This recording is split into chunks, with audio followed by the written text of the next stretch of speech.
నేను పొద్దున్న లేస్తే 9 గంటలకు వెళ్తా, నేను 6:30 దాకా పని చేస్తా. 6:30కి వెళ్ళి నేను వచ్చి నాకు పొద్దుకంగా 90 తాగుతా.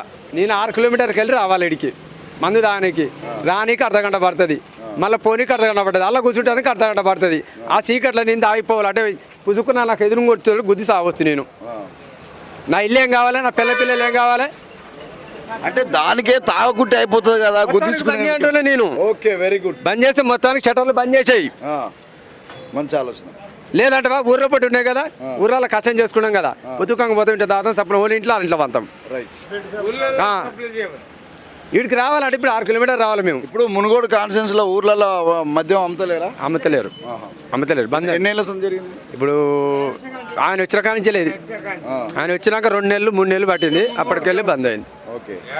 అంటే మీరు ఏమంటారు, ఈ వైన్ షాపులు ఏ టైం అయినా పెట్టుకొని మాకు సంబంధం లేదు, కానీ ఊర్లలో మాత్రం మందు సప్లై చేయండి అంటారు. మందు సప్లై చేసేది అంటే మేము ఇంత దూరం వచ్చి ఇప్పుడు నిన్న మన 4 చచ్చిపోయారు ఆల్రెడీ. ఓకే. మరి వాళ్ళ ఇల్లు వాళ్ళ పరిస్థితి, వాళ్ళ పిల్లలు ఎడిపోవాలి వాళ్ళు.